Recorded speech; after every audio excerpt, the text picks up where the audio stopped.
लोकसभा चुनाव को लेकर के देश भर में जो माहौल बना हुआ है, उससे लगता है कि इस बार भारतीय जनता पार्टी के लिए संघर्ष की स्थिति है।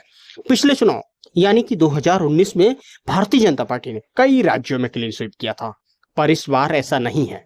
हिमाचल प्रदेश को ही ले लीजिएगा, यहाँ 4 लोकसभा सीटें हैं, जिन सभी सीटों पर भारतीय जनता पार्टी का कब्जा है 2014 से ही, जबकि 2014 में हिमाचल में कांग्रेस की सरकार थी। उसके बावजूद भी हिमाचल में भारतीय जनता पार्टी ने क्लीन स्वीप किया था और वही स्थिति 2019 में रही।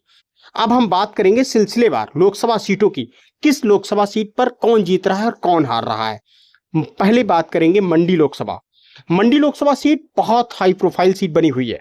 यहाँ पर मुकाबला कंगना रनौत से है, और वो भी किसके साथ है? विक्रमादित्य। विक्रमादित्य किसके बेटे हैं? हिमाचल के राजा वीरभद्र सिंह के बेटे हैं। राजा वीरभद्र सिंह हिमाचल के कई बार मुख्यमंत्री रहे हैं। तो यहाँ पर टक्कर जो है मंडी में, मंडी लोकसभा सीट पर कंगना रनौत बनाम कांग्रेस के विक्रमादित्य। कंगना रनौत भारतीय जनता पार्टी के बैनर तले चुनाव लड़ रही हैं, तो विक्रमादित्य कांग्रेस से हैं। अब यहाँ के अगर चुनाव के समीकरणों की बात करेंगे तो यहाँ का चुनावी समीकरण केवल एक ही है कि सीधी लड़ाई होती है भारतीय जनता पार्टी और कांग्रेस के बीच।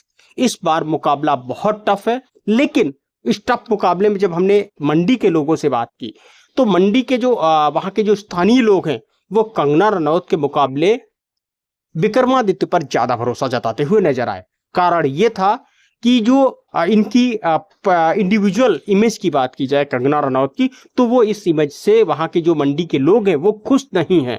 उनको लगता है कि कंगना रनौत उस पोर्टफोलियो को कंप्लीट नहीं करती हैं जिसमें भारतीय जनता पार्टी के सांसद को वो देखना चाहते हैं। इसलिए हमें जिस तरीके से लोगों से जो बात की है उस नजर से मुझे ये लगा कि यहाँ पर मंडी की सीट भारतीय जनता पार्टी हार रही है और कांग्रेस यहाँ पर चुनाव जीत रही है। अब दूसरी सीट यहाँ पर बात करते हैं हमीरपुर। हमीरपुर वो सीट है जिस पर भी देश की नजरें गड़ी हुई हैं। कारण ये है कि भारतीय जनता पार्टी के कद्दावर नेता और वर्तमान में जो 2019 से में जो पोर्टफोलियो था उनके पास, मिनिस्टर थे, वो सूचना प्रसारण मंत्री थे, केंद्रीय सूचना प्रसारण मंत्री अनुराग ठाकुर। यहाँ पर अनुराग ठाकुर चुनाव लड़ रहे हैं और भारतीय जनता पार्टी के खिलाफ जो कांग्रेस ने अपना टिकट दिया है वो दिया है ऊना से पूर्व विधायक हैं सतपाल रायजादा। सतपाल रायजादा ने यहाँ के अगर समीकरणों की बात की जाए हमीरपुर के, तो हमीरपुर में जो अभी हालिया जो विधानसभा चुनाव हुआ था उसमें भारतीय जनता पार्टी का खाता भी नहीं खुल पाया था। सोचिए जरा कि हिमाचल में हमीरपुर, और हमीरपुर किसका एरिया है? अनुराग ठाकुर। अनुराग ठाकुर किसके बेटे हैं? प्रेम कुमार धूमल के बेटे हैं। प्रेम कुमार धूमल कौन है? जो कि हिमाचल प्रदेश के मुख्यमंत्री भी रह चुके हैं और भारतीय जनता पार्टी के कद्दावर नेता रहे हैं। ऐसे में यहाँ पर बहुत ज्यादा टफ मुकाबला है, लेकिन इस टफ मुकाबले में ये कहा जा रहा है कि हमीरपुर में संघर्ष की जो स्थिति है उसमें दोनों के बारे में कुछ नहीं कहा जा सकता है, कौन जीतेगा कौन हारेगा। लेकिन शायद ये सीट भारतीय जनता पार्टी यानी कि अनुराग ठाकुर जीत सकते हैं। लेकिन सबसे बड़ी स्थिति यहाँ पर यह खराब है क्योंकि यहाँ पर सारे के सारे विधायक कांग्रेस के हैं, भारतीय जनता पार्टी का कोई भी विधायक नहीं है, तो कांटे की टक्कर भी हो सकती है। अब बात कर लेते हैं कांगड़ा लोकसभा सीट। कांगड़ा लोकसभा सीट वो लोकसभा सीट है जहां पर अब की बार सारे कांग्रेसियों की नजर है, क्योंकि यहाँ पर कांग्रेस के बड़े नेता आनंद शर्मा की प्रतिष्ठा दांव पर लगी हुई है और आनंद शर्मा पूर्व में केंद्रीय मंत्री रह चुके हैं और बहुत सीनियर लीडर हैं। ऐसे में यहां पर जो टक्कर है आनंद शर्मा की वजह से टक्कर बहुत तगड़ी टक्कर है कांग्रेस और भारतीय जनता पार्टी के बीच में। यहां पर भारतीय जनता पार्टी की जो कांगड़ा में उम्मीदवार हैं वो राजीव भारद्वाज हैं। राजीव भारद्वाज संगठन के नेता हैं और काफी संगठन में उनकी बहुत अच्छी पकड़ मानी जाती है।